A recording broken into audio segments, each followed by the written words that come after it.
Ayun na din. Gusto ko pagkaon. Relevant naman sir. Kani siya, kaning nasa tunganin.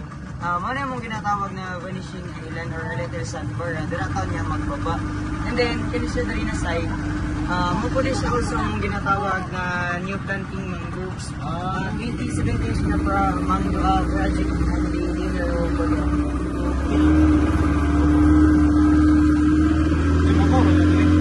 Mabara na darasan. Aman sa mong malaki yung ilan.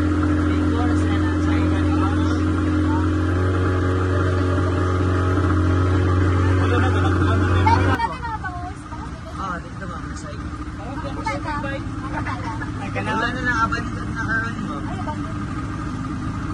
Anong mas okay ka rin na wala na kay sigma polluted mo na ang tubig.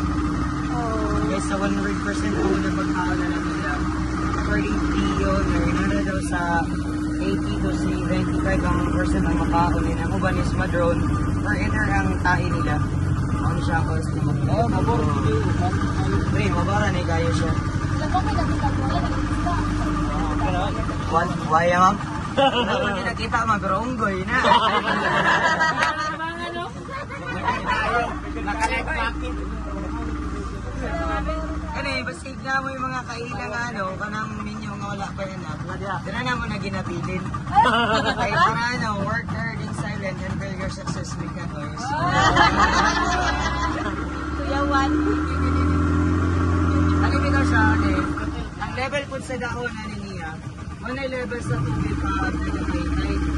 And then ang cost po sa current is during high tide, tubig from open sea or Pacific Ocean is sulod na or encircled to the mangroves to other lake. And then nun siya pag during low tide, baba na po ang tubig. Kailan na kayo sa mundo? 17, 18, almost 5 years na sa